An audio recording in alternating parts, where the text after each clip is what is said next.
Sorry. Hindi talaga ako fan ng kasinungalingan. Sorry. Hindi talaga ako fan ng ganun. Alam mo, diretso, madaling skill yan. Napakadaling skill ng pagsisinungaling. Alam mo kung ano mas mahirap na skill? Yung kung paano mo tatahiin yung salita mo para kahit totoo at masakit sa pandinig ng mga tao, tinatanggap pa rin ng mga tao. Yan ang mas mahirap na skill, mas challenging yan. Diyan ako naniniwala. Magsabi ka ng totoo. Sabihin mo na lang kung may pera ka ba o wala. O yung putang inang pagpapanggap mong mayamang ka at negosyante ka, yan na mismo yung negosyo mo para ipasok mo yung pera ng mga audience mo sa bulsa mo.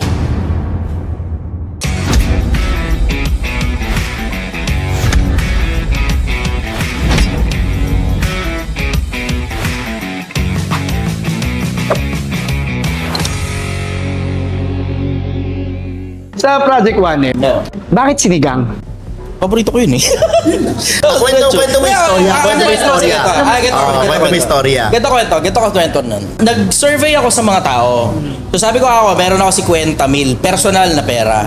Sabi ko gagawa ako ng 1,000,000, papakita ko sa inyo sistema paano.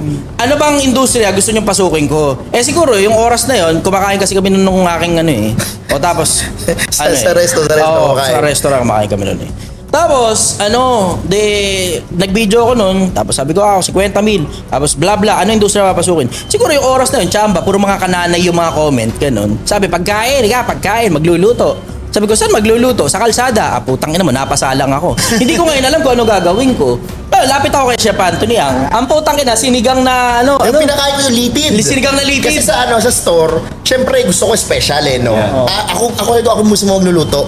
Wala akong special na ingredients dun sa kitchen that time. Sabi ko gusto ko special. Pero meron akong litid ng baka. Sabi ko, tatapesin ko to. Saglit lang Pinagtatapyas ko yung mga pinagkuluan ng mga 12 hours na, 10 hours na. Pinagtapyas ko, sobrang lambot. Malitid, talaga ma-collagen. Sinigang ko, niluto ko. Ngayon, pagluto ko, sinerve ko sa kanila. Sabi niya, pare, ito yung pinaka masarap na sinigang na natikman ko mula nung pinanganak ako. Tangin na sarap. Diretso, sarap talaga. First time ko nakatikim nun, yung Ano ba klaseng sinigang gusto mo? Maasim na maasim o yung na maasim na malinam na. May dalawang so yung profile nung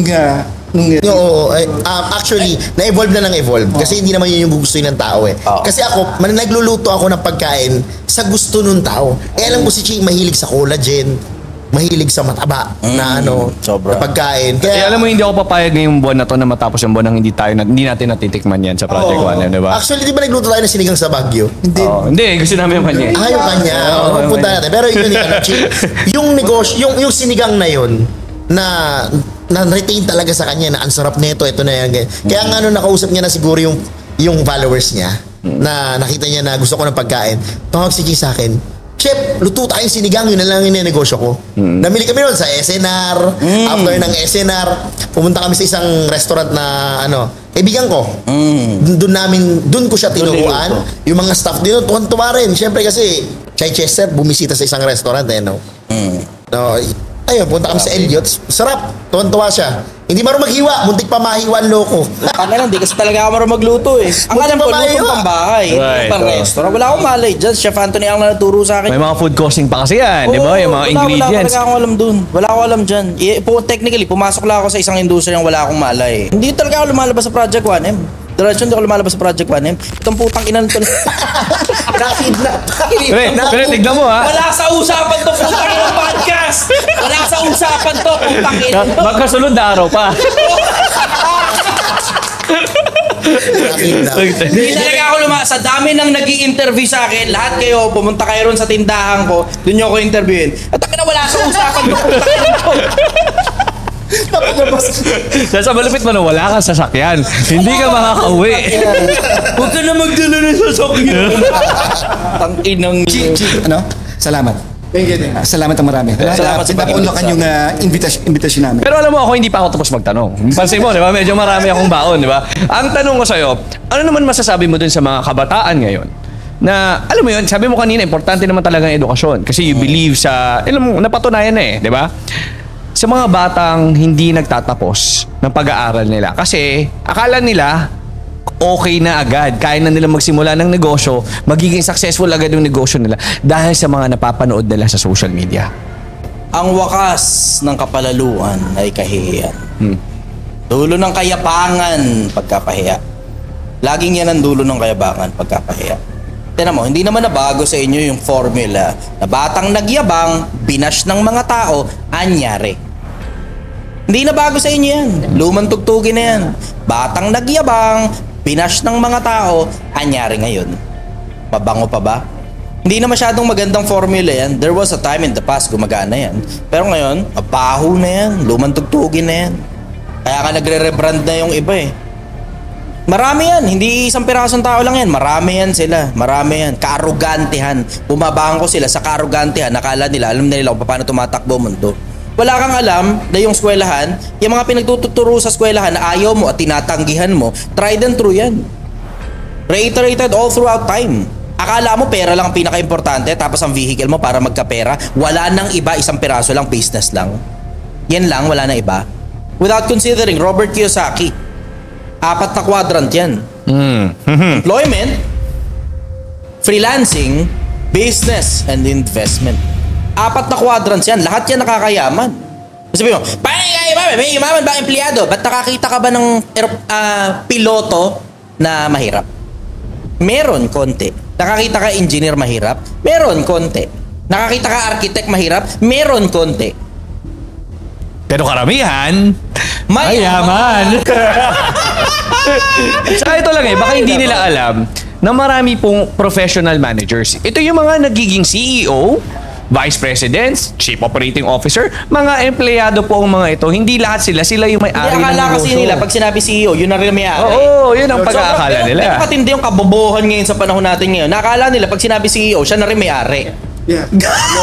Ganun katindi ngayon ang kabobohan. Akala nila, pag may business ka, CEO ka na din. Kaya lahat ngayon, pansinin mo, lahat ngayon, CEO na. Oo, tapos lahat sila nagtatrabaho sa Krusty Krab.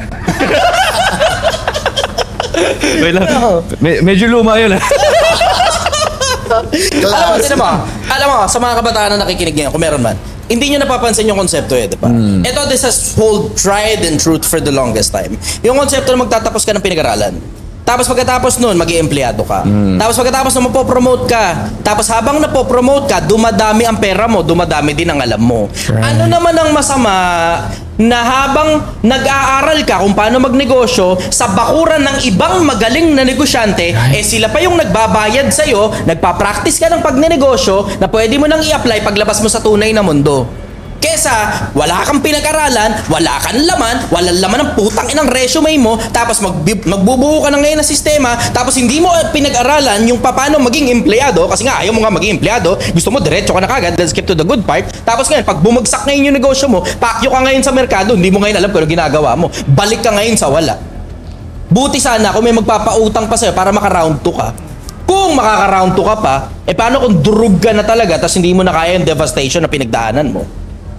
Hindi nyo alam kung gaano kahirap magnegosyo. As statistics, somewhere near 80-90% ng negosyo bumabagsak sa unang taon pa lang. Walang nagko-consider niyan Bakit? Kasi nakikita nyo yung putang inang ilang piraso lang ng mga putang ina na nasa social media. Hindi nyo naman alam, tad ng utang pala yung mga putang inang yan. Wala kayong malay. Wala kayong malay na lumulubog na pala finances niyan. Wala kayong malay na nirerentahan lang pala yung mga putang inang mga sports car. Wala kayong malay. Bakit wala kayong malay? Kasi nga hindi nyo nga inungkat yung mga putang inang idol nyo. Hindi nyo inungkat yung mga iniidolo nyo. Ang nakikita nyo sa social media, kapekean. Kahit sino, kayang mag-post. Nasa Wolfgang ka, kung nagbayad ka ng 6,000 pesos per plate, tapos akala mo linggo-linggo nandun sila, iba't iba lang pala ng angulo yung putang inang yan. Malupit nun, plato pa nung katabi yung pinicturan. Yun nga kasi kaya nga nagkaroon ng ng konseptong failures to founders para ilabas talaga yung hirap. Ito legit, na-appreciate ko talaga to. Pagod at tunay na naranasan ng tunay na mga negosyante at alam kung paano bumangon. Alam mo, ito napapansin ko rin in general Yung mga nagsasalita sa social media, dalawang klaseng tao lang yan. Isang taong legit na nagmamalasakit at saka isang scammer. Dalawa lang. Ang majority pa dyan, scammer. Kasi diretso, hindi ganun kadali yung konsepto ng pagnenegosyo. Ang mas madalas na pagkakataon na talagang problema mo talaga sa pagnenegosyo, yung putang inang hindi mo alam kung may bibili ba ng putang inang produkto o serbisyo mo, isama mo pa yung kaburingan ng pindot-pindot ng putang inang numero, ang nakikita nila, and let's skip to the good part, na ginagastos na yung pera. Ang layo pa nun mula sa umpisa. Ang layo no mula sa umpisa. Skip the good part nga daw, ng umpisa. Skip to the good part agad sila. Nakikita nila, nag-drive na sports car, broom. Nakikita nila sa mansyon, broom. Nakikita nila sa travel, broom. Pero hindi na nila nakikita yung putang inang araw-araw na hirap. Ito pa pinakamabigat. Yung mga yan na nakikita yung social media, yung iba dyan, frontman lang, hindi sila may-ari. Exactly. Ginawang ano? Kilala ko na naman yan. Yan na, walang nagsasalita ng tungkol sa ganyan. Ako nga namamangha na yung mga legit na negosyante, sinusuportahan pa yung putang inang yan. Legit na negosyante ka, sinusuportahan yung panluloko ng kapwa. Tangina, nakakadiri naman. Nakakadiri kayo, legit kayo negosyante, sinusuportahan nyo yan. Tangina, panluloko lang ng kapwa yung ginagawa niyan eh. Alam nyo naman, hindi yan talaga yung totoong CEO. Marketing yung putang inang yan. Yan lumilitaw-litaw dyan. Sports car, broom. Tangina mo, marketing yan ginagawa niya. Hindi naman CEO shit yan eh. Ano ba ginagawa ng CEO? Diretsahan. Nag-uusap tungkol sa direksyon. Hindi putang ina mo nagta-travel sa kung saan-saan. Hotel. Punta-punta. Broom. Para kang batang naglalaro. Tangina ka. Tapos yan ang palagay mo CEO yan? Yan ang CEO? Tayo na diretso, ako may milyones, di ko lalagay pera ko sa'yo. Bakit? Naglalaro ka eh! Naglalaro ka! Tayo na, walang nag-uusap ng tungkol dyan sa social media. Ako namamangha sa tindi ng katahimikan, sa kasinungalingan ng mga putang inang yan. Tindi. Tanginang tindi. Diretsahan lang. Nandidiri ako sa social media. Nakakadiri na ngayon yung social media. Nag-aantay ako ng mas marami pang failures to founders. Ito pare very deep yun eh. That's very deep yung sinabi mo. Kasi malaki talaga yung katotohanan doon sa sinabi mo. Marami talagang mga influencers out there na let's face it, hindi naman talaga 100% na sinasabi nila is katotohanan. Diba? Marami doon, front lang, syempre, paparami ng followers. I-adjust mo yung approach mo sa social media para dumami yung followers mo. Ngayon, ano yung ma-advise mo sa mga bata na ang tingin nila, ang social media, ang pag-asa nila? Maging, alam mo yun, influencer din. Nagkaroon talaga ng pag-asa ang mga tao dahil sa social media. Yeah, content creators, di ba? Nagkaroon ng maraming industriya at nagkaroon ng maraming mga hanap buhay na naggawa sa social media. Ang problema nga lang, napuno din ng mga taong sinungaling ang social media. Ang tawag nila doon, selective posting. Popost mo lang yung rich and glamorous lifestyle. Pero hindi mo pinapakita yung araw-araw. Yun nga yung dahilan kung bakit pumayag ako. Kasi pwede naman akong tumanggi eh. Diba? Na kahit nandito na ako, okay, sige, wala sasakyan. Okay, ayos, pwede naman akong tumanggi eh. Ba't ako pumayag? Kasi failures to founders. Dito legit, dito totoo. Dito nakikita mo yung hirap ng mga ordinaryong tao tapos pinag-uusapan kung gaano kahirap yung mundo ng paghahanap buhay. Hindi katulad ng takina puro rich and glamorous ang dating na parang akala mo araw-araw ganyan ang lifestyle ng mga mayayaman. Takina, palagay mo ba Ayala ganyan na itsura? Palagay mo ba sila Zobel ganyan na itsura? Palagay mo ba sila yung may-ari ng San Miguel Corporation ganyan na itsura? Puta, si ano nga eh, ano pangalan nito? Si Sir Ramon Ang. Ayun, San Miguel. Very, very humble. Isipin mo, may-ari ng San Miguel yan oh. Bilyonaryo, baka nga trilyonaryo yan eh. Hindi mo naman alam eh. You will never know. Oo, meron nakasulat dyan. Pero obviously, hindi naman lahat dinideclare eh. Pero ang bottom line, tignan mo. Ang sabi niya ron sa isang interview niya kay Kato Nying, yung mga anak niya, wag ko makita kayo na nakasuot-suot kayo ng mga branded na mga shirt. Mga magagandang mga klase ng relo. Kung hindi nga lang dahil daw magpapa-interview siya, hindi daw siya magsusuot ng relo. At ordinaryong damit lang daw ang susuotin niya. Bakit? Kasi dapat supposed to be habang tumataas ka, habang tumatayog ka, parang kawayan, natututo ka yumuko. Tangina mo, ang taas-taas ng tingin mo sa sarili mo, tapos pag tinignan naman pala yung resume mo, tangina mo, marketing ka lang palang hayop ka. Tapos nagpapanggap kang CEO, yun ang pakilala mo sa mga tao, habang yung nanay mo nagmamaneho ng negosyo mong poke ng kinaka. Hindi ka nang didiri sa sarili mo. Merong nagmamaneho ng negosyo mo. Yan tao na yan, yung dapat na CEO. Sino ka? Marketing? Tapos nagpapanggap kang may-ari? Tangina, diri ako sa mga ganyang klase ng tao. Yung tindi ng kasinungalingan sa social media. Hindi ko na matiis eh. Kailangan may magsalita. Kailangan talagang may magsalita. Hindi pwedeng wala. Hindi pwedeng ganun-ganon na lang yun. Nakikita mo sinungaling yung mga hayop na yan. Tapos nakikita mo yung mga kabataan na sisira kinabukasan dahil sa mga hayop na yan. Tangina, hindi ako mananahimik. I will not back down. Ito Ito sigurado ko sa inyo, darating ang panahon, magkakaintindihan din, palipasin mo lang ilang panahon, yung mga putang inang mga tinitingala nyo, magtatakbuhan na yan. Konting tiis lang, wala 10 taon, mark my words. The Chichester said, yung mga putang inang mga tinitingala ninyo, na mga putang inang mga napakayayamang mga putang inang sports car, magtatakbuhan yan, tignan mo. Magtatakbuhan yan. Ganyan naman ang nangyari in the past eh. Nasaan na yung mga taong napakasikat sa social media, talaga namang napakayayabang na mga tao. Nakita mo kung ano nangyari sa kanila? Nasa ibang bansa nagtatago. Asan na yung mga front? Asan na yung mga front? Antay lang kayo, antay lang kayo. Ngayon kasi meron pang sapat na pera eh. Ngayon kasi sapat pa yung kasikatan nila para pagtakpan yung mga baho nila. Walang bahong hindi lumilitaw. Ang tanong kasi nung paano ibabalik yung perang pinahiram sa'yo pag Yun na nga mali eh. yung Oo, negosyo ito mo. kasi na, alam mo, diretso ha. Ito lang nangyari. Pakita ko sa inyo kung ano nangyari ha. Ito ang nangyari. Meron ako magaling na idea. Sigat ako, social media influencer ako. Sobrang lupit ng putang ng idea ko. Mangangalap ako ngayon ng pondo. Ito ngayon ang problema. Hindi gumana yung idea. Paano mo ngayon babalik ang putang ng pondo? Ito pa mabigat. Tangina, ito malupit. Sobrang tindi nito. Yung pera mo, galing sa mga taong inutangan mo o pinag-invest mo ron sa kumpanya, tas minamaneho mo ngayon yung kotse na galing sa mga tao na yun, hindi galing sa tubo. Supposed to be, dapat yung perang kotse mo, dapat galing sa tubo. Hindi galing sa investor mo. Ano kabobohan yan? Tangina, diretsahan lang. Yung totoong profit, may binenta ka, yung tubo nun, yun yung putang inang porsyento mo. Hindi yung kumuha ka ng mga tao, pinaglagay mo ng pera sa putang inang negosyo mo, tapos yun ngayon yung minamaneho mo sports car. Bobo ka! Tangina mo, magtatago ka paglipas na ilang panahon. Ito pa mabigat. Inilalabas mo sa social media yan, na akala ng mga tao ganyan ang buhay ng totoong negosyante. Ulul! Ang yayabang yung mga putang ina nyo sa mga putang inang kakarampot na sports car ninyo without considering na yung mga business tycoon natin, they own the fucking dealership. Wala kang makitang ganyang kayabangan. They own the fucking dealership. Sila may-ari ng mga dealership ng Ferrari, Maserati, Lamborghini. Sila may-ari. Nakita mo bang naggagaganyan? Tanginang bobo mo naman.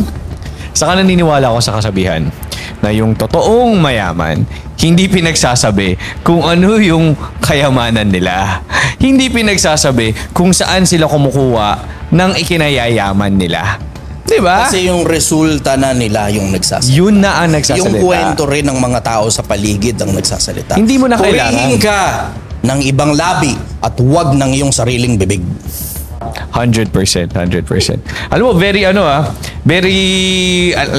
kinikilabot ako sa'yo, pare. Pero alam nyo ba guys, ito lang, no? Si Chi kasi marami nang natouch na tao. Marami nang natulungan na tao. Si Chi ang taong nakita ko. Kasi syempre, laging kasama yan. From time to time, kinatawagan ko yan. Kinakamusta ko yan. Maraming gustong mag-invest. Pero si Chi ayaw gamitin yung pera na sino man. Ang bilis ng 1 milyon. Na tipong may pupunta doon, na sino galing from ibang bansa, pupunta doon sa sinagangan niya, nakatago, takip na yung mukha, nakaano. Pero mayaman, may mga bodyguards eh. Kakain sila, kakain doon. Okay, na kinausap siya, ilang minuto lang. After that, aalis, tatawag sa kanya pag kinabukasan. Okay, Chi, bigyan kita ng 10 milyon. Tayo ka ng restaurant. Alam nyo, sabi ni Chi, hindi ko po kailangan yung pera niya. Hindi ko kailangan yan. Ang kailangan ko, maraming taong makasabay sa project at marami akong mapulot na sa kaila-ilalim ng mga nasa laylayan ng Pilipinas. Yun yung may angat ko. To be honest, niniwala ako dun Kasi, mo, I've known you for a very short period of time pa lang, pare. Pero, yung conversations natin, it really shows kung ano yung, alam mo yun, kung sino ka eh.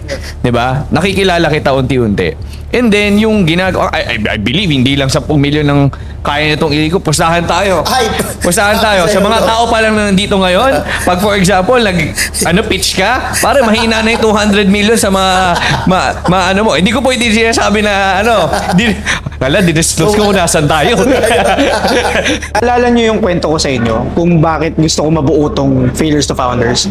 Kasi nung time, probably siguro mga 3-4 years ago, naglabasan nga kasi yung social media influencers ng ganyan nga yung sinasabi mo, boss. Na puro gusto nila, mayaman. Na parang pinapakita nila yung negosyo na parang, putsa, akala mo ang dali.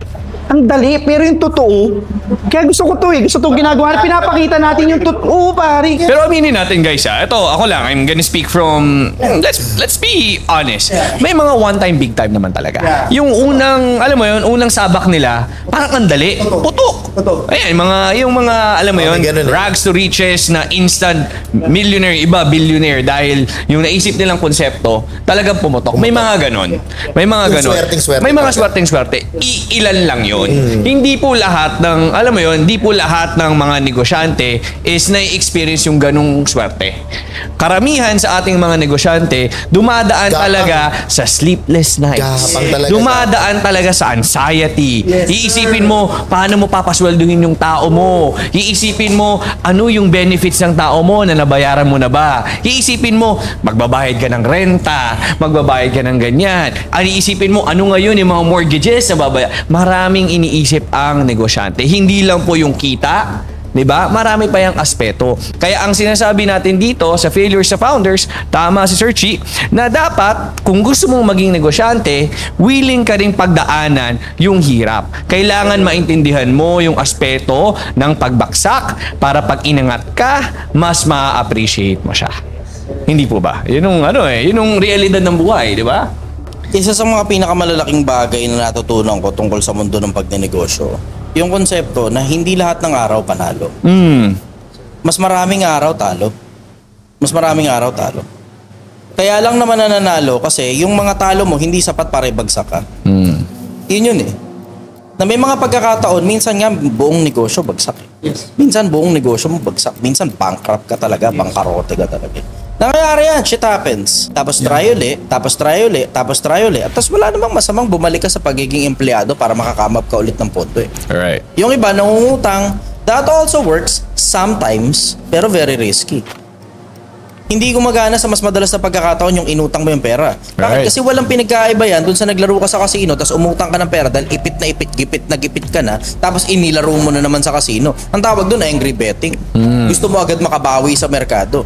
O tapos ngayon, dun mo na ngayon hinuhukay yung sarili mong libingan. Right. Kasi tinan mo, lahat tayo na nasa social media nag-uusap tungkol sa pag-asenso, pagyaman. Bakit? Kasi alin lang naman sa dalawa yan eh. Either legit ka o scammer ka. Alin lang sa dalawa yan eh. Pero ito ang problema, hindi nagsasalita yung mga taong natalo. Bakit? Kasi karamihan sa kanila, Patay na. either kinakain ng kahihiyan o patay.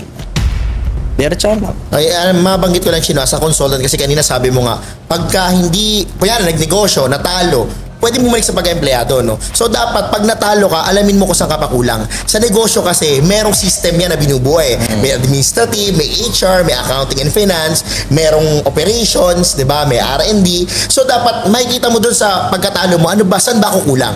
So, pag nag-employee ka ulit, pag pumasok ka sa pagiging empleyado, alamin mo ngayon dun sa sistema na papasukan mo, dito ako kulang eh, aralin ko to. So, dito ako ulit kulang, aralin ko to. So, dito ako ulit kulang, aralin ko to. After nun, pag nagnegosyo ka na ulit, sigurado yung sistema mo unti-unti. Isa pa, you have to clear your head of all the negativities that have happened in business. Kasi minsan, hindi natin pinag-uusapan yan eh. Ano ba gagawin mo pag natalo ka sa negosyo? Ba? Yung iba kasi, sinasabi, tinan mo, tulad ito, may bago na naman na panata na naman sa social media. Kabanat-banat niya, kapag ikaw natalo ka sa negosyo, kailangan magnegosyo ka ulit. Putang ina. Ano ba naman ang kabobohan naman na yan? Diba? Hindi mo man lang kinonsider na baka yung tao lubog na. Tapos ngayon, tsaka pa, pagka inungkat mo, kaya mo pala sinasabi yan, kahit napaka-impractical nung putang inang advice mo, kaya mo pala sinasabi yan, kasi meron ka palang sistema kung saan makakapagpaturo sa'yo, at pwede silang maglagay ng pera nila sa'yo. Okay. So, yung pala, ang target market mo, yung mga luging negosyo, para makapagpaturo sila sa'yo. Sabi ko, very greedy. Very greedy. Kasi, supposed to be, dapat, bilang, alam mo yun, bilang kapwa negosyante na alam mo yung pakiramdam ng nalugi sa negosyo, dapat alam mo rin yung konsepto, takina, durugang puso ng tao na yan eh. Broken spirit yan, broken heart yan. Baka nga ng mga nasira pa yung relasyon yan eh. Wala ka namang mali, baka yung asawa niya, iniwan siya dahil wala na siyang pera. Right. Baka yung mga anak niya, pinabayaan na siya. Baka yung mga kaibigan niya, itinakwil na siya dahil wala na siyang mautangan. Diba? Baka lubog pa sa utang niya, hinahabol pa ng loan firm. Tapos pipilitin mo ngayon, magnegosyo na naman ng panibago. Ano pa naman, teka muna, pakupain mo muna negativity sa buhay ng tao. Walang masamang bumalik sa pagka-empleyado, kainin mo yung pride mo. Walang masama dyan. Pero para prideful ka pa rin, taas pa rin ang tingin mo sa sarili mo para bumanat ng panibagong negosyo na naman. Ang susunod na mangyayari na sa inyo, magiging scammer ka na kasi pipilitin mo magkamap ng panibagong pondo. Diba? Para sa isang negosyo na malaki ang tsansang bumagsak dahil wala ka sa proper mindset. Ang pagnenegosyo, it's very mental. Nakakasira ng ulo yan pag wala ka sa kondisyon. At tinan mo, kung di nyo napapansin, may mga pagkakataon, ako rin naman eh. Sinasabi ko yun na may mga pagkakataon, naiinis ako sa araw na to kasi ganito, bla bla, etc. Sinasabi ko yun, diretso, nasa social media, ina-upload ko yan. Pati yung mga katangahan ko, pati yung mga kabobohan ko, pati yung puyat ko, pati yung pagod ko, at lahat ng mga bagay na negatibo tungkol sa pagdinegosyo, sinasabi ko sa social media. Pati yung mga araw na matumal. O tingnan nyo, itong araw na to, tingnan mo, 2 piraso lang customer ko. Mahina kami ngayon kasi weekdays ngayon, pero malakas kami pagka weekend. Pero ngayon, mahina talaga eh. Ginagawa namin, lahat na lang ng dumadaan, inaalok namin. Kain pride yun. Para lahat ng dumadaan, inaalok mo. Kain pride yun. Pero that's what you have to do to make sure you are afloat in business. Bakit? May mga empleyado kang kailangan bayaran eh. Right. Eh, tingnan mo, yan ngayon ang hindi kinoconsider ng mga putang ina sa social media. Kasi nga, yung mga nagsisipagsalita sa social media ninyo, Pilipinas, ang karamihan dyan, bulok na kamatis, na mga putang inang mga siraulong tao na ang importante lang nila, yung pera mo, bibigay mo sa kanila, wala silang pakialam kung umalagwa ka, o bumagsak ka, o magpakamatay ka, basta nasa amin yung pera mo, bahala ka na kung ano gusto mong gawin sa buhay mo, putang ina ka. Yan ang madalas sa social media eh.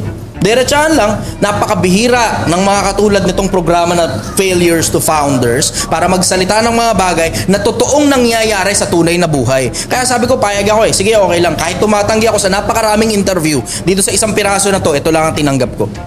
Maraming salamat. Apaka no, yung ano niya, talagang passionate sa ginagawa. And bira yun Bira, kasi aminin natin, ngayon, sa ginagalawan natin, kahit na dito sa Pilipinas, diba? Karamihan driven by money. Which, let's be honest, hindi masama as a whole, pero mahirap kung yun lang ang tinitignan mo. Kung hindi mo tinitignan yung ibang aspeto, yung mga taong yung mga taong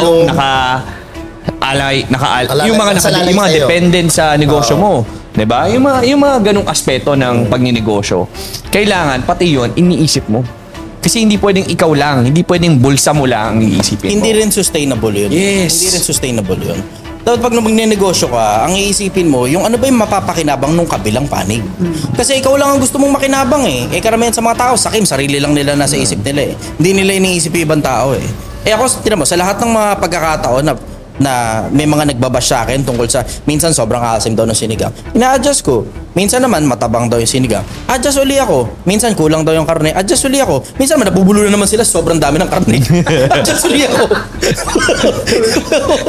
Diretso, nakikinig ako. Kasi ang importante sa akin, maligaya yung mga customers, maligaya yung mga kliyente, kung sakali mang service yung ino-offer mo, na bumabalik-balik sila. Kasi ang buhay talaga ng negosyo, diretsahan, ito hindi sinasabi sa social media. Ang buhay ng negosyo, nandun sa mga bumabalik sa'yo. Yes. Napabalik-balik na. Oo, sige, new business acquisition. Diba? Oo, sige, merong mga bagong mga negosyo o bagong mga customer na pupunta sa'yo. Ando na yun, understood na yun. Pero yung konsepto na yung mga bumabalik sa'yo, sila yung mga bumubuhay talaga sa negosyo mo. Diba? Yung ang sabi nila sa kawikang Ingles, yung nakalimutan ko ng tawag doon. Yung konsepto na new friends are silver, but old ones are gold. Yung mga bago na mga tumatangkilik sa'yo, ayos yan, goods yan, okay yan. Pero yung mga dati nang nandyan para sa'yo, na sila yung bumubuhay talaga sa negosyo mo, na dahil sa kanila nakakabayad ka ng bills, yan yung mga iingatan mong dapat regular pabalik-balik. Yes, yo. Kasi maraming, diretso sasama lang loob sa akin ng mga nasa social media. Pero I will spill this out. Alang-alang sa pagmamalasakit sa kapwa-tao, hindi naman ako nagpapangalan ng mga negosyo nyo eh. So sa mga kaibigan ko na ganito yung negosyo nila, hindi naman ako nagpangalan ng negosyo ninyo. Pero tignan mo, franchising. Isa sa mga malalaking sakit ng ulo ngayon sa mundo ng pagnenegosyo yung konsepto ng franchising. Natangina, wala pa nga isang taon, ang dami mo ng branches. Wala pang isang taon, ang dami mo ng branches. Bakit? Dahil ba yan tinatangkilik ng tao? O dahil sobrang dami lang gustong magpanggap na negosyante, binigay sa'yo yung pera, binigyan mo sila ng prangkisa sa negosyo mo. Tapos ngayon, isang buong bulto ngayon na mong problema ngayon sa pera lahat ng mga franchisors mo. Bakit? Wala kang sapat na sistema kung paano makakapagparating ng customer sa lahat ng mga franchises mo. Hindi kilala yung brand mo, may franchise ka na kagad. Anyari sa'yo? Anong nangyari? Pumaldo ka lang ng pera dahil sa mga nag-franchise. Pero yung mga nag-franchise sa'yo, lahat sila dismayado. Eventually, tawag nila dun sa taong nagpa-franchise, scammer. Tangina ka, scammer. Yan ang mundo ng franchising ngayon dito sa Pilipinas. May mas malala pa, brother. Tangina, yung mga franchises, ang target nila, mga taong maraming pera. may mas malala. Yung ang target, mga taong wala masyadong maraming pera.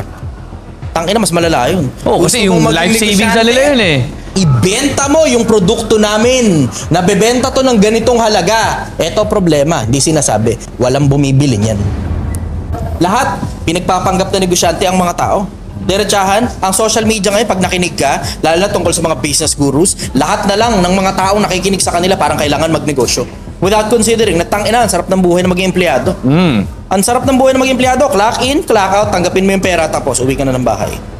Umangat ka ng posisyon, ganun pa rin, clock in, clock out, uwi ka ng bahay, tapos angat ka pa ng posisyon, ganun pa rin, clock in, clock out. Basta nagagawa mo yung trabaho mo, tapos wala ka masyado maraming isipin. Hindi ka tulad pag negosyante ka, dun pa lang nagsisimula yung totoong trabaho mo bilang negosyante pagkatapos ng clock out ng mga tao mo. Utang ina. Yun ang hindi nila alam. Hindi nila alam. Wala nagsasalita Wala niyan. nagsasabi about dun eh. Wala nagsasalita ng ganyan. Nagtitake note ako ng mga ang dami ko natutunan, Chai. Ang dami ko natutunan. Ano? At yung iba is nako-confirm. Akala ko may phone question. Nakikita ko siya nagtatype. Kaya boss, agree ako doon. Kasi I was once, alam natin to, kinakwento ko sa inyo to. At lumabas ako sa social media na kinuwento ko to. I was once a franchisor na nakapagbenta ako ng franchise without a store. May existing store. Apektado ako. Kaya parang alam mo yun, sabi ko nga if I'm gonna do it again, I'm gonna do it the right way. Pare, hindi lang ikaw, ako rin, di ba? Maraming nagalit, nagpa-project ako dati, umabot kami ng 8 hanggang 12. Kaya nga, failures to founders, we shared the failure na para hindi, kasi ganito aminado ako noon, hindi ko naman alam na mali na pala yung ginagawa ko. So kaya nga andito tayo ngayon, yung maling ginawa natin ngayon, isinisiwalat natin para yung mga akala nila sobrang hyper nila sa negosyo, sobrang kayang-kaya na ng negosyo, kikita ako dito. Akala nila sustainable. Yes, akala sustainable. So eto na yun. Kaya we're here na sabihin sa inyo yung tunay na nangyayari sa negosyo para wag nang maging mali ninyo yung naging mali namin. Right. Kumbaga maiwasan nyo. At yung tama, subaybay kayo sa amin kasi marami kaming taong ini-interview tulad ni Chester at marami pa na magbibigay sa inyo ng tamang katotohanan, tamang knowledge, tamang pagtuturo ng tunay na nangyayari sa buhay at tamang pagnenegosyo at tayo makakapag-suggest din, So follow us para mas marami pa. Bilib ako ron. Para umamin sa mga pagkakamali. Check mo boss page ko.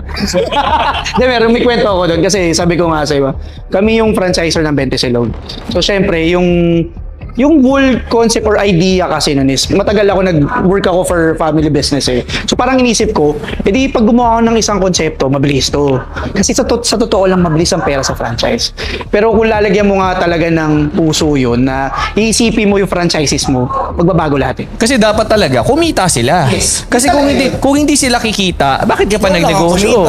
Yun ang nangyari. Ikaw lang yung kumita, tapos yung kita mo galing sa pagpa-franchise nito. Tapos yung pagpa-franchise nito, wala siyang kikitain, alam mo lulubog yung tao na yan. Ang labas nun, tinulak mo yung tao sa bangin. Right. And sometimes, life savings sila yun. Yung i-invest nila sa'yo. Dahil na OFW, napakaraming tumatarget sa OFW. Yun ang nakakalungkot. Yung iba, lilipad ng Dubai. Lilipad ng ibang lugar. San Francisco. Yung mga kung saan maraming mga OFW, yun ang tatargetin nila. Diba? Para pagpanggaping negosyante itong mga OFW yung empleyado, alam mo namang hindi naman lalapat yan Bakit? Walang ka-XP experience ang tao na yan tungkol sa konsepto ng pagnenegosyo. Empleyado yan. Sipin mo, katulad nun, yung mga bumiyahe papuntang Middle East, tapos katulong dun, kasino ang sweldo, 20 mil kada buwan. Pagpa-franchisein mo ng kung ano man, ang alam lang niya, maglinis ng toilet Right. Diyan ko nga na-appreciate yung Jollibee Foods Corporation Right. Pag yung kurso mo, walang kinalaman sa finance, pahihirapan kang bumili ng franchise sa kanila. Mahirapan ka. Kasi they want to make sure na lahat ng franchise nila kumikita. Pag alam nila na itong tao na to, walang experience sa negosyo, yung kursong kinuha niya, wala rin kinalaman sa finance, hindi ka bibigyan. Hindi ganun kadali na mag-franchise ng Jollibee Foods Corporation. Doon ako saludo talaga ako dun sa Jollibee. Sige, may mga hibiji-jibi na mga maliliit na problema here and there. Tapos yung katulad ng mga, alam mo yun, diba, lagi na lang bago ng bago yung mga empleyado. Okay, pero dun sa mga franchises nila, alam mo naman, may puso sila ron sa mga kapwa-tao nila na may pera, na minsan yung mga tao na pinag-ipunan nila, life savings nila. Kaya nga number 1 ang di ba? Jollibee Food Corporation pagdating sa franchise Di ba? Kasi alam mo na tuturuan ka nila kung alam mo dapat may experience ka, di ba? Bago ka makapag-franchise. Excited na ako sa Jollibee, sana magtagal yung mga empleyado. Yun talaga. Yun talaga, excited ako. Excited ako. Hopefully, di ba? Hopefully. Now, Unfortunately, we don't have much time, right? But it's been so much. Teka, Ay, yung may passion talaga tatanong eh. pa ako. Ay, meron pa ba? Sorry. Sorry, go. Realization lang, kaya sabi ko nagtitake note ako no? Being employee is okay.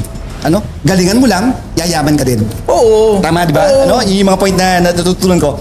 Pero kung papasukin mo yung mundo ng pagninegosyo, hindi enough kung anong meron kang skill lang. Alam ba, marunong kang Magluto. Isang importanteng aspeto na natutunan ko din sa Malaysia nung nakaraang buwan, yung sinasabi na yung sales and marketing. Napaka-importante kahit anong klaseng negosyo. Tama, Chay? Tama. Yun yung mga napupulot ko sa ang dami, napakalalim ng mga usapan pero ang ganda, lalong yung sa utak ko lalong nabubuo yung mga konsepto. Yun nga yung dahilan kung bakit sinasuggest ko, mag-empleyado ka muna. Yeah. Magpa-promote ka muna. So parang ang nangyayari, nagpa-practice kang magnegosyo sa bakuran ng mas magagaling na negosyante kaysa sa'yo. Tapos hindi mo pa ginagasgas ang bulsa mo, binabayaran ka pa. Win-win situation kapag ka-empleyado ka, tapos magaling kang empleyado. Kasi hindi ka nakakayaman na pagiging empleyado. Nakakita ka ba manager? Mahirap. Nakakita ka ba vice president? Mahirap. Nakakita ka ba CEO? It doesn't necessarily follow na CEO, siya may-ari, na mahirap. Diba? Ngayon lang naman dumadami mga CEO na mahirap eh. Takina, walang gusto maging vice president, lahat gusto CEO. Putang inang yan. Bakit? May sari-sari store na ako. CEO na ako. CEO ako. Ito pa, isa pa, nilagay ko yung position ko sa isang social media consumer. At napakaingay ng social media ngayon.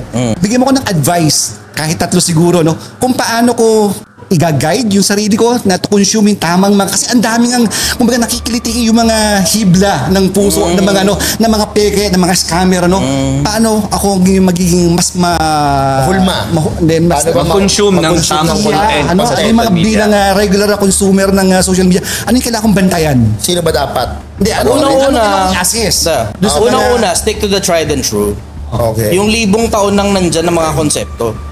Na wag ka katulad sa Biblia, wag ka magkakaroon 2 takalan. Isa para sa mahirap, isa para sa mayaman. Hindi, parehas lang dapat ang takalan mo. Wag ka mandudugas ng kapwa-tao. So unang-una, dun sa konsepto na yung mga i-consume mo na content, alam mong walang pandurugas ng kapwa-tao, basic principle. Paano mo malalamang walang pandurugas ng kapwa-tao? Kapag ka inilabas nila yon, tas wala silang binibenta, yun. Pansinin ninyo, yung mga content creator na kaya lumabas sa social media dahil may binibenta, pakinggan nyo mga content nila, lahat nakaimbudo papasok sa bulsa nila.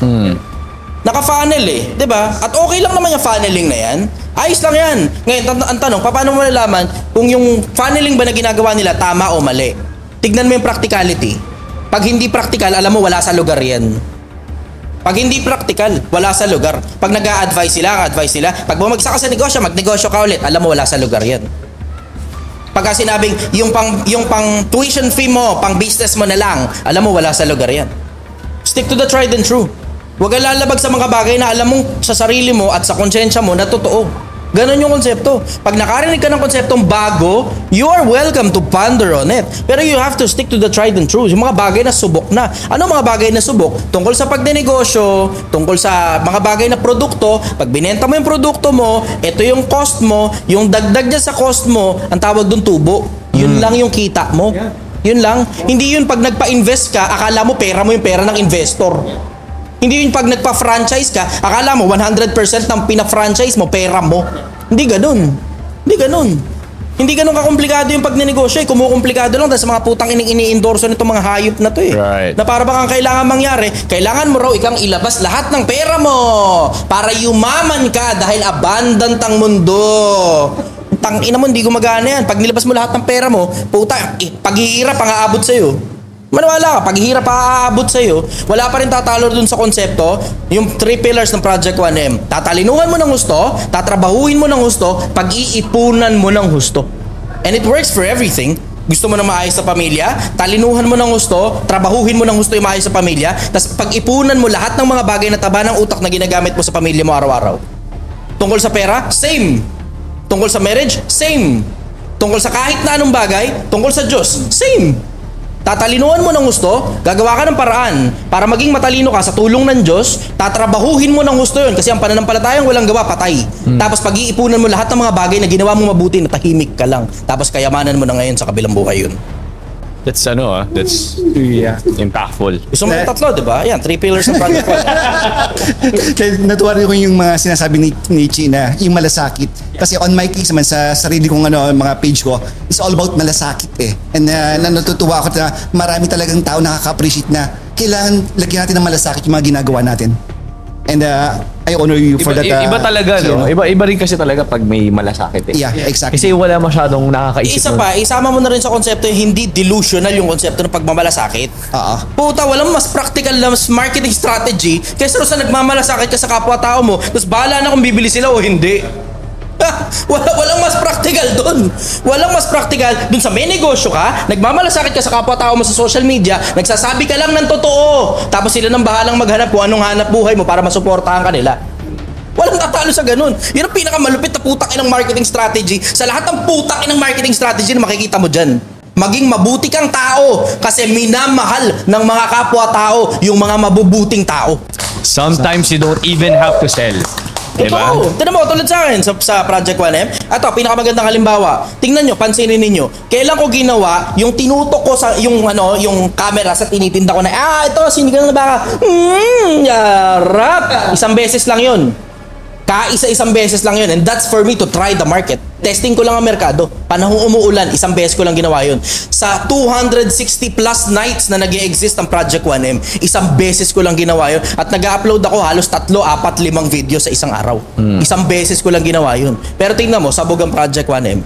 Mayat maya, binibisita ng iba't ibang mga tao. Dahil dun sa konsepto na alam kasi ng mga tao na hindi naman kasi tungkol sa pera yung putang inang negosyo na yan eh. Diba? You're welcome to call it a business if you want to call it a business. Pero it is not about money. Money is not everything. Yung konsepto na kapag nagmamalasakit ka sa kapwa-tao, yan ang pinakamagandang marketing strategy. Yung taba ng utak mo, inilalabas mo sa social media sa pagmamalasakit mo sa kapwa-tao. Tapos sila nang bahala kung anong negosyo yung meron ka, susuportahan nila yan hanggang sa dulo. At kaya dyan alam ko mahal na mahal ka ng tao. Alam mo kung bakit. Yung mga tao doon bro, pumupunta doon sa kanya para suportahan din siya sa sinigang niya. Pero pumunta doon para sa kanya. Right. Kahit hindi gutom yun, bibili yun. Kahit hindi nga maubos, hindi talaga gutom eh. At magkano lang yung sinigang. Pero magulat ka, magbibigay 1,000. Ay hindi po pwede ganito. Ilalagay nila yon yung sukli sa tip na kagad. Kung mapapansin nyo, ang daming tip ng mga empleyado niya. Kasi bakit? Magkano lang yung sinigang? 100 plus. Tapos magugulat ka na lang, yung sukli nun, bibigyan 500 sukli nun? 100 plus lang? Oo. 140 lang. 140 lang? Oo. Kaya bro, kong itaas yun. Pero I choose not to. Yung tip, nilalagay sa tip box. Pare, ano ang market ng Project 1M? Mga ordinaryong taong bayan. So, mga CDE, ganyan. Yung mga nasa ilalim talaga ng lipunan. Pero hindi tinipid. Yung konsepto ng Project 1M, hindi yan para bumili ka ng sinigang na baka. Wala akong pakialam kung bumili ka o hindi. Yung konsepto ng Project 1M, hindi yan doon sa konsepto na tungkol sa pera. Yung Project 1M, yun yung konsepto. Papakita ko sa inyo kung paano gumawa ng 1 milyon. Right. Manood ka, gayahin mo sa buhay mo. Wala akong pakialam kung may bumili niyan o wala. Kasi magtitinda pa din kami sa tabi ng kalsada. Tapos yung mga dumadaan yun na mismo yung bibili sa amin. Hindi na importante. May fans pa galing sa Mindanao, pupunta pa rito para bumili sinigang. Hindi yun ang konsepto ng Project 1M. Ang konsepto ng Project 1M, magtitinda kami sa kalsada. I-document ko yung buong proseso, panoorin mo, tapos welcome ka na yung mga bagay na matututunan mo dito. You don't have to sell it on the streets. Yung mga matututunan mo, general principles dito, you're welcome to apply it in your own personal life. Huwag ka nang pumunta rito, malayo to masyado. Gawin mo na lang dyan, sa lugar ninyo, kung saan ka nandun. Kasi tinan mo, kung pera-pera lang, pwede ko naman ilagay ito sa mga, sa Food Panda at sa kung saan-saan pa. Diba? Pero tinan mo, wala kaming delivery. Ba't walang delivery? Kasi nga hindi nga tungkol sa pera to. Hindi ka makakabili nito. Maniwala ka. Kahit nasaan ka, hindi ka makakabili malibang mano-manong pumunta ka talaga doon tsaka ka lang makakabili.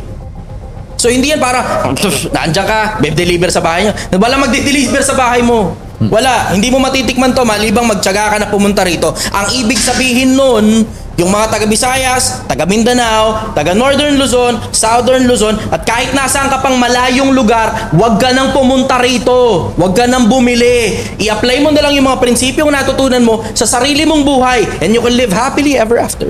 Wow. If people would send you a message right now and ask, can I see, let's say, a blueprint of Project 1M so that we can do it sa pinanggalingan namin? Hindi ako madamot. Bibigay mga mo. nagtatanong yan kung paano kung ano yung recipe, ano yung Recipe daw, recipe. Ano yung recipe? binidyo natin yun eh. Tapos Paano nire-replyan ko sila. Oo. Ano ba sikreto niya ni Kang Sinigang mo? Nasa sabaw. Yung sabaw, yung unang kulo, tatapon mo. Kasi kahit ano pang pampalasa ilagay mo dyan, pag hindi mo sinama yung beef broth, yung sabaw mismo ng baka, hindi ganun kasarap yan. Kahit ano pang pampaasim may ilagay mo dyan, hindi ganun kasarap yan. Ang sikreto niya, nandun sa sabaw mismo ng baka. Yun ang sikreto ron. O yan, diretsahan, nilabas ko sa inyo. Hindi ako madamot. Hindi talaga ako madamot. Tuturo ko pa sa'yo. Papakita ko pa sa'yo kung paano niluluto yan. Papakita ko sa'yo kung paano niluluto yan. Hindi talaga ako madamot. Ba't? Hindi naman kasi tungkol sa pera yan eh. Kahit kopyahin pa yan ng kahit na sino, mas maigi, mas madami yung kumopya. Okay sa akin, maligaya ako ron. Bakit? Ang pakiramdam ko nun, mga anak ko yung mga yan.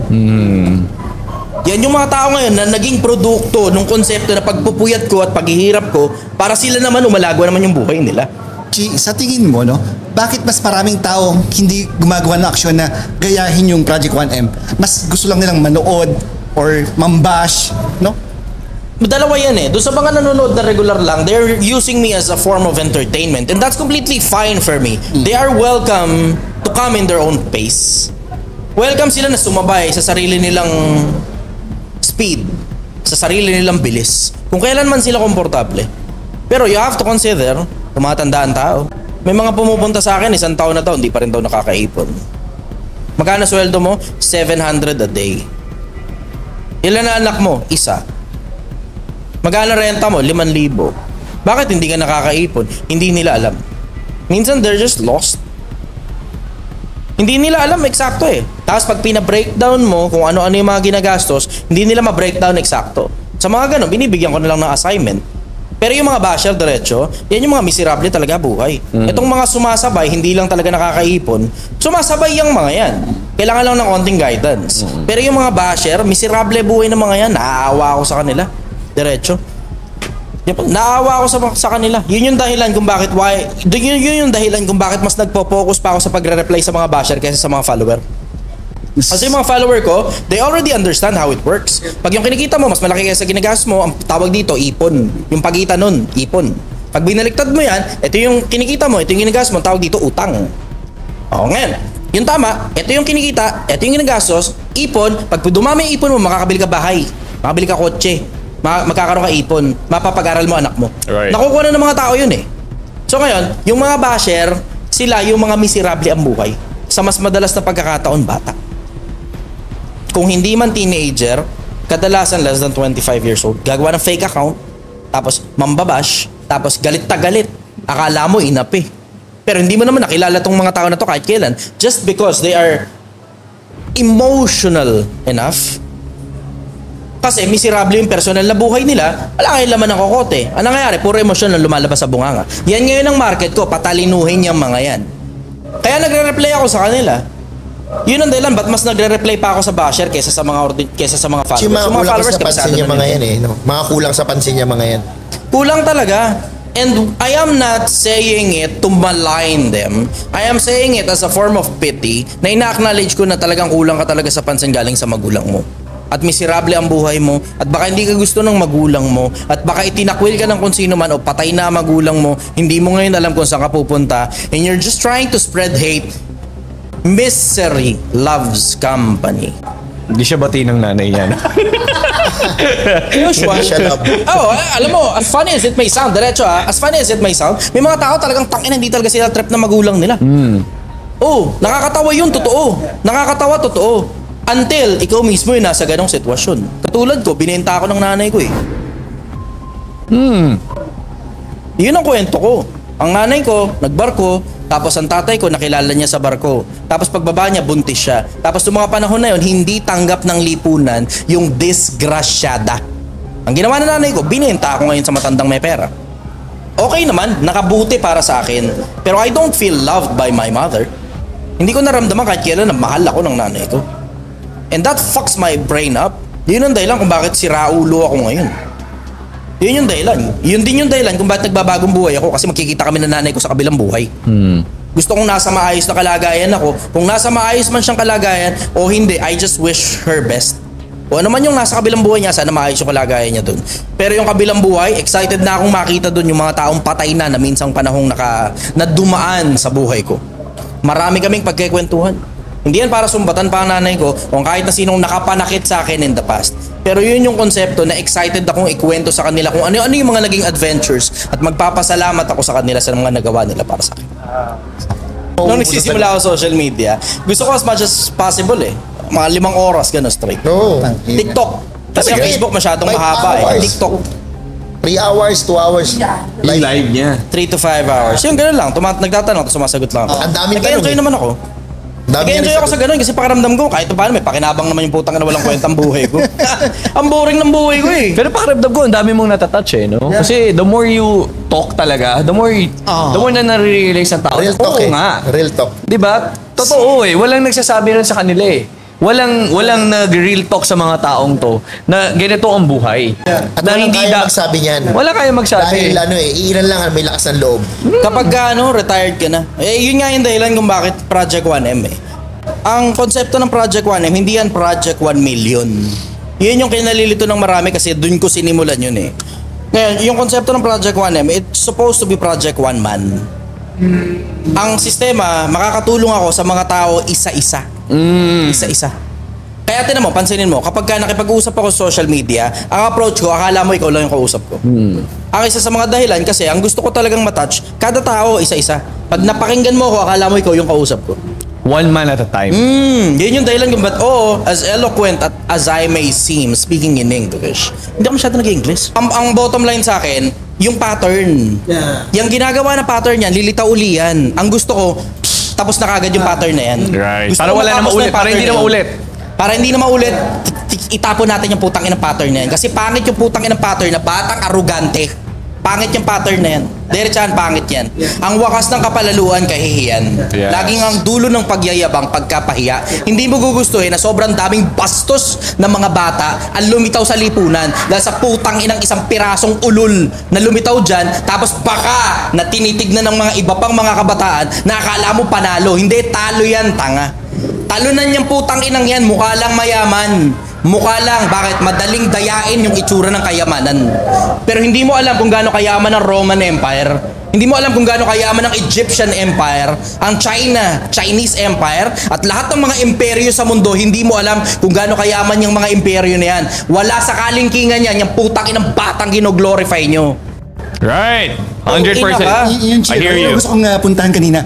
Ako bilang ordinaryong consumer ng social media, makikita ko yung mga ganyang klaseng mga paano ko maiiwasan? Paano ko, paano hindi ako maapektuhan? Anong isasabihan sa mga audience natin? Diretso, pag alam mong hindi practical, wag.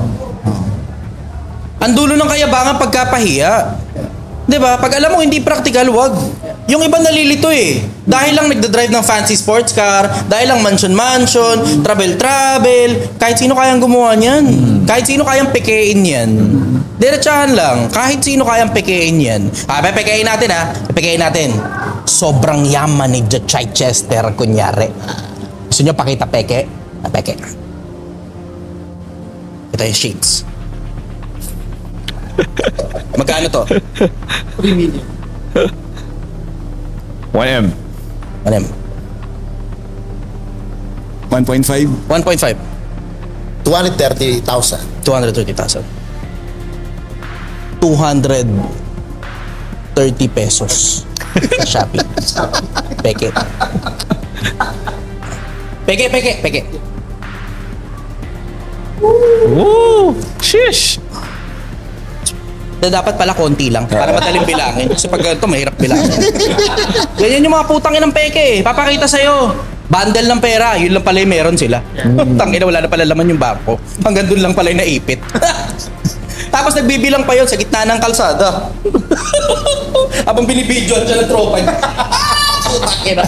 Wala na mas pepeke pa ron. Putang ina, sinong tanga yung gumagawa na nagbibilang ka ng pera sa gitna ng kalsada, sa harap ng maraming tao na busy street, habang binibidyohan ka ng tropa mo?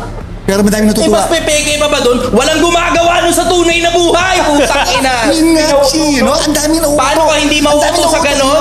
Tignan mo yung reality. Walang gumagawa niya sa tunay na buhay. Putang ina!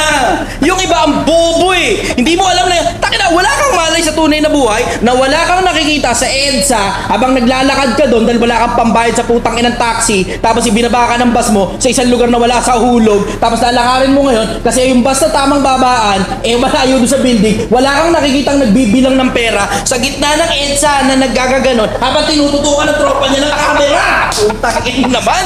Tangina naman, di ba? Pag alam mo nang hindi practical at walang gumagawa niya sa tunay na buhay, alam mo na putang ina pagluloko ng kapwa yan. Diyan ka kayo nabibilib sa mga ulul na yan? Tangina! Tangina! Yung iba ka wala ng practicality. Sama mo naman ng konting common sense naman. Diba, audience? Sama nyo naman ng konting common sense naman. Tabaan nyo naman ng konting utak nyo. Hindi nakakita ka lang ng pera nung nagniningning na kagad ang mata mo. Ganun-ganun pa rito yung bundle ng pera. Oo, tangin nga, ganyan mo rito yung bundle ng pera. Tanga, sa tunay na buhay, walang gumagawa niyan. Lahat ng gumagawa niyan sa tunay na buhay, nanakawan ka ng tropa mo. Tangina, kawalang practicality ang puta. Kahit sino kayang gumawa niyan sa harap ng camera. Right. Pero sa tunay na buhay, walang gumagawa ng ganyan. Reality. Diba? Palagay mo ba yung mga Sobel at saka mga Ayala, yung bundle at crate nila na pera, ginaganon-ganon nila sa tenga? Wala nagpapakita ng pera dyan. Tayo nang yan. Ulo lang puta. Nandiyan ang ano. Ang dami nila. Kahit sa American, dami. Kumakatok ang BIR. Tanginang yan. Sa akin diretso, maiiwasan mo yung mga yan pag nagsama ka ng practicality sa sistema. Nakakita ka ba ng tropa mo na may pera na gumaganyan? Kung wala ka nakita, alam mo na katartaduhan yan para sa social media lang yan. For show lang yan. Hindi yan yung tunay na buhay. Tapos yan nga yung mga peking, mga putang inang yan yung iniidolo ninyo. Grabe naman. Pipili ka na lang ng idolo, peke pa. Grabe naman. Doon ka sa reality. Gusto mo mabuhay na parang kala mo movie yung buhay mo? Sige, welcome ka. Siguro dahil boring yung buhay mo. Right. Here's the bad news. Yung tunay na buhay, boring talaga. And you have to stick to that boring part para magkaroon ka ng konting peace. Right. Yung konting, kahit ano, travel. Kahit paano, kotse. Diba? Makisabay. Oo. Yeah. Magandang bahay. Magandang jowa. Mind blown. Mind blown. Pero ito nga, pare. Last message mo sa mga nagkukonsume ng social media content ngayon. Ano yung pwede mong ibigay sa kanila or advice mo sa kanila? Para, alam mo yon, moving forward, hindi sila mabilis ma-impluwensyahan ng mga bagay na hindi naman karapat-dapat silang ma-impluwensyahan. Pilipinas, sama mo ng common sense. Yung common sense isa sa mga pinakamalalaking bagay na dahop sa lipunan ngayon eh. Dahil sa dami ng mga bagay na naglilitawan sa social media, isama mo pa yung dami ng ideology, hindi lang yung mga bagay na napapanood mo, kundi yung mga bagay na naririnig mo. Minsan hindi mo na napapansin, hindi mo na sinasamahan ng common sense eh. Minsan hindi mo na napapansin, hindi na practical. Minsan di mo napapansin, nakakadisgrasya na sa buhay mo. Yung konsepto na huwag ka nang mag-aral, dumiskarte ka na lang. Anong diskarte ang gagawin mo kapag ka hindi ka aral? Kahit na ano namang industriya ang pasukin mo, kailangan mong pag-aralan yan. Hindi na importante kung formal o informal ang schooling mo eh. Sama mo ng konting utak naman. Kung ang paraan pala para yumaman dapat bobo ka, sana lahat na nakatira sa squatters area, mayaman na. Kung yun pala ang formula na dapat drop out ka, sana lahat na nakatira sa mga pangmahihirap na lugar at sa ilalim ng tulay, sana milyonaryo na sila lahat. Sama mo naman ng konting common sense, Pilipinas. Huwag masyadong tangahan, huwag masyadong bobohan. Makinig ka sa mga taong totoong matatalino. Makinig ka sa mga taong totoong legit na may tinapos. Bakit? Yung educational system, nandyan yan para turuan ka na maging matalino, maging matatag, malayo ang mararating at siguradong makakarating ka sa kung saan mo man gusto. Kung gusto mo maging piloto, magiging piloto ka talaga. Kung gusto mo maging abogado, magiging abogado ka talaga. Kung gusto mo maging doktor, magiging doktor ka talaga. And money is a byproduct of what you have inside here. And your afterlife will depend on what you have inside here. And there you go, mga ka-co-founders. Sir Jai Chester. Thank you. It's a pleasure, guys. Now, for more videos like this, please make sure to subscribe to our YouTube channel, Facebook, TikTok, and Instagram channel. Once again, I am your Ano nga ulit ako? Masyado ako na-overwhelmed sa'yo, pare. Oo. Once again, guys. Sobrang sarap, nakalimutan mo. Oo, nakalimutan ko na, pare. Sino nga ulit ako? Well, there you go, guys. This is another episode of Failures to Founders podcast. Maraming salamat, Sir Chai Chester, for gracing our podcast show. Salamat. Thank you so much again sa aming sponsor for today, the Royal Manor Hot Springs sa Los Baños, Laguna po, and the Global Sleep Group. Salamat po sa pag-sponsor ng aming events place or aming, space for today. And once again, I am your techpreneur host, Harold Bautista. Brad Serrano, your ESO King. Chef Anthony Ang, your chef consultant. And Sir Merce Manalo, your Baraska King. Bye for now. Bye.